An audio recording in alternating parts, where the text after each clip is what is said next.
So, moving on to turn 3. He wins the roll to activate first and tries to potshot my tunneler with his Drakkar, rolling a 1 again. It's in the rear with crushing strength 6, and that would have meant killing on a 2.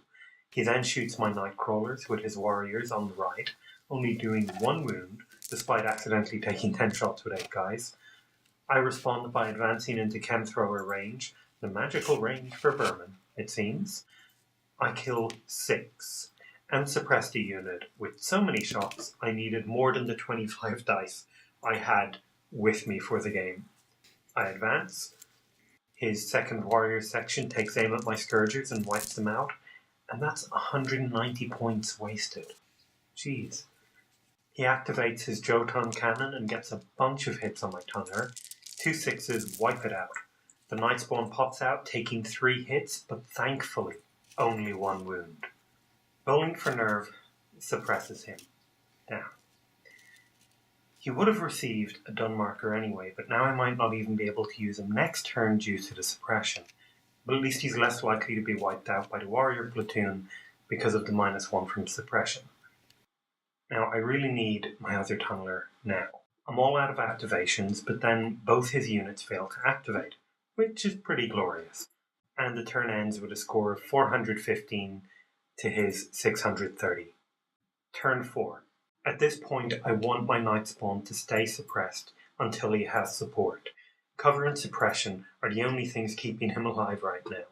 The question is if I want my second tunneler to support him, or just go for the other firebase. My second tunneler whacks into the Jotun, turned in such a way so that his warriors are in my front only, and this is perfect positioning to hit 3 different units. My overrun gets 6 hits on the Jotun platform, doing 4 damage. It fails its nerve test, although then I realized it only had 3 damage anyway, so whatever.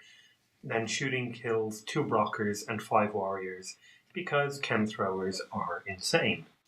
I bring my Nightcrawlers over to shoot the Drakkar buggy, and I was going to charge the warriors, but hopefully the Nightspawn can actually deal with that. It's just 2 guys, and after looking at the Drakkar buggy stats, I'm almost definitely going to take it out. And, just trying the 2 Chemthrowers alone, take it out with a rear shot, 5 damage because I'm wounding on 3s. He obviously assaults with his blockers, and man, the damage they do. Wounding on 6s, he still manages to just fully kill the vehicle. It's gone. And we think he has to consolidate before my unit pops out. We're not sure. So after his move, I place my unit. Again, not sure if I'm allowed to just go outside of one away from the dead vehicle, or if I should have lost guys from not having space or whatever, but I kept them. I lost 3 from the exploding transport, and I can't move this turn. Maybe I should be trying to activate my tunneled units as soon as they arrive in the tunneler, so that this kind of thing doesn't happen. Next, he targets the Nightcrawler's platoon with his platoon of warriors, but the -1 cover means only 3 kills. Is that right that I have cover here? Well, I think so. And so did he, so, My Nightspawn actually activates, and now I get my first combat phase. 3 attacks hitting on 3s, and well, it's 4s due to moving through terrain, but I still get 3 hits and 2 wounds, wiping them out to a man. Yay, victory dance! His last warrior's unit can't actually see my Nightcrawlers on the left because of the terrain, so he fires at the ones on the right. The terrain and distance means only 6s, 1 wound, thank goodness. At the end of the turn, I'm on 745 to his 890 points. I'm catching up, but the loss of the second tunneler so quickly puts me at a serious disadvantage in my positioning. Turn 5. He activates his blockers and charges my Nightcrawlers. Crap. Weirdly, it turns out that moving through this tiny bit of terrain still gives him a -1, at least as far as we could tell. And my suppression gives him a +1 though, which means 4 kills and they're disordered. I really needed to go first to get those Chemthrower shots in. So, his warrior platoon failed their activation. Now this actually could really help me. My disordered Nightcrawlers, they're going to chip wounds off the warrior's platoon because I have to charge, but whatever happens, His unit will then be disordered and have to charge in his turn and can't attack my other units if there is a 6th turn. They do no wounds, but still, that's okay. I bring my hero up to give nerve to my full Nightcrawler unit when it moves up. I should be safe from fire. He goes for the Night Spawn, even though I left the Nightcrawlers as a target, hoping to distract. He manages another wound, but I pass nerve. My Nightcrawlers move up into cover, since they aren't in range to shoot the warrior section. And I moved the double into cover here and later on fixed it because I realized I can't. So there's no score change really this turn, and it's 745 points to 890. Another turn might give me a chance to crawl back a bit. And is there another one? No. Oh well. However, the score means that since you need a 20% difference to win, this is technically a draw. Unbelievably. I did not feel I was getting a draw right at the end there. Now, just to finish up, we played another turn, but I didn't film it. His warrior platoon charged my Nightcrawler platoon and to kill 3, and his Brockers failed to activate, so I'm very happy. My almost full Nightcrawler platoon advance and fire on his warrior section, killing them to a man. Chem throwers again. Weird, there are now no more activations for him to make because of that. So I move on to my depleted Nightcrawlers, who attack his warriors. But I don't even hit once this time. I find it really weird that as far as I can tell, I have to move through terrain for that assault, and the Brockers did too, and I'm therefore hitting on 5s. I'm right there. I think I might be missing a rule. Please, if someone can find it, let me know. Oh well.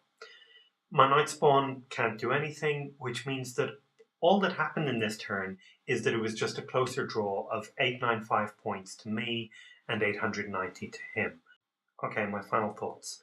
Well, I learned a lot that game, both in terms of how not to build an army and how not to deploy Veermyn. I think that next time I will try either no tunnelers or everything in tunnelers. Taking that long for one to arrive shouldn't have hurt me so much. But since I had left 2 units badly out of position, there was no way for each of the 3 parts of the army to support each other. Chem throwers are surprisingly common in the Veermyn army, considering how powerful they are. I kept having to recheck entries, thinking, oh, this unit should only have a chem burner, not a chem thrower. These are great weapons, roughly doubling the firepower of the unit they're in, and with the ability to always hit on 4s, it meant I was never worried about modifiers. Speaking of, it seemed very strange, but I could not find any information about moving giving you a -1 to shooting in this game. Did I miss that rule somehow? That definitely gives an advantage to shooting units, especially ones with long range. I know that when my Veermyn finally got up close and personal, I didn't want them in combat like what happened on the left flank. They were far more effective being able to move and shoot, and when they were disordered, they put out far less damage because of combat. Veermyn are definitely a close-range, shooting-focused army. They actually play a lot like 40k Sisters of Battle, if anyone knows that, back in 3rd or 4th edition. They're perhaps even more so what the Sisters of Battle were supposed to be. There's some serious close-range firepower and high-damage weapons. But they are very fragile if left out at range, like my Scourgers were, or forced to assault, like my Nightcrawlers on the left flank were. The tunnel ability, of course, sets them far apart from the Battle Sisters, and I think I need to delve further into the special units to see how I can augment the army and cover some of these weaknesses.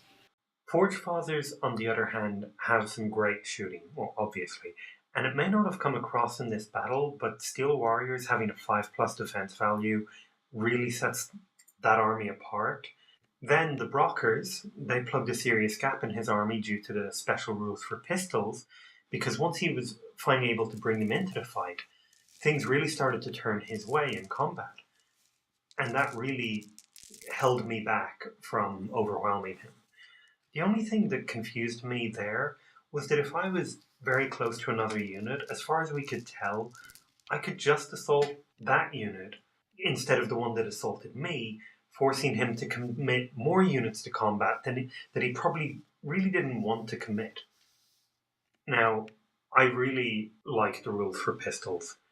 Piercing on a pistol and allowing the value to work in combat actually makes them worth taking.